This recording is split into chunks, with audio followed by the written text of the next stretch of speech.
Hi అండి, అందరికీ నమస్తే. ఈవేళ ఇంకో రెసిపీతో మేము ముందుకు వచ్చాము. నేను చేయబోయే రెసిపీ కొబ్బరి అన్నం. దానికి కావాల్సిన పదార్థాలు చూద్దాం రండి. ఇదిగోండి బియ్యము, 3 గ్లాసులు బియ్యం. ఇవి ఒక గంట ముందు నానబెట్టుకోవాలి. కొబ్బరి పాలు ఆల్రెడీ నేను మిక్సీ పట్టి కొబ్బరి పాలు తీసుకున్నాను. ఇవి ఒక పెద్ద సైజు టమాటో, 2 చెంచాల వెల్లుల్లిపాయలు, హోల్ గరం మసాలా దినుసులు, సాల్ట్, ధనియాల పౌడర్, పోపుకి ఉల్లిపాయ, పచ్చిమిరపకాయ. ఇదిగోండి స్టవ్ ఆన్ చేసుకుంటున్నాను. తెప్పాలు పెట్టుకున్నాను. ఇది హీట్ ఎక్కాలి. ఇదిగోండి వేడైపోయింది. ఇందులోని ఆయిల్ వేసుకుంటున్నాను, ఒక 2-3 గరిటెలు. ఇదిగోండి ఆయిల్ హీట్ ఎక్కిపోయింది. ఇందులోని హోల్ గరం మసాలా దినుసులు వేసేసుకుందాం.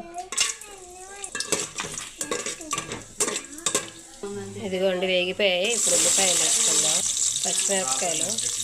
ఇదిగోండి ఉల్లిపాయలు వేగుతున్నాయి. ఇదిగోండి ఉల్లిపాయలు వేగిపోయాయి. ఇందులో టమాటా ముక్కలు వేసుకుందాం. ఇవి కూడా బాగా వేసుకోండి. ఇదిగోండి టమాటాలు వేగిపోయాయి. ఇందులో అల్లం వెల్లుల్లి పేస్ట్ వేసుకుందాం. ఇది కూడా బాగా వేగాలి, పచ్చివాసన పోయే వరకు వేయించుకోవాలి. ఇదిగోండి వేగిపోయాయి. ఇప్పుడు ఇందులో కొబ్బరి పాలు వేసుకుందాం.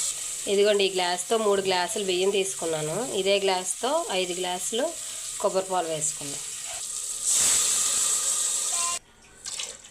ఇదిగోండి పాలు వేసేసుకున్నాం.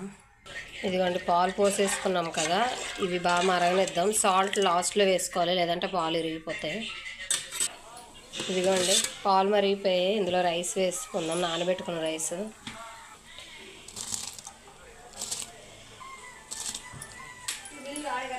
ఇదిగోండి రైస్ వేసుకున్నాం, బాగా కలుపుకుందాం.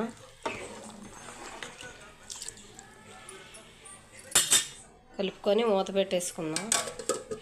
ఇదిగోండి మనం స్టార్టింగ్లో ఉప్పు వేసుకోలేదు కదా, ఇప్పుడు వేసుకుందాం. వేసుకొని బాగా కలుపుకుందాం.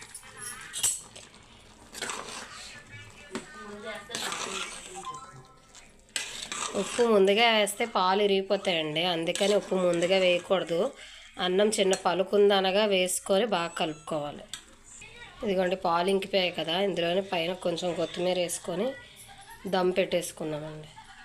అయిపోయిందేమో చూసుకుందామండి. అయిపోయిందండి.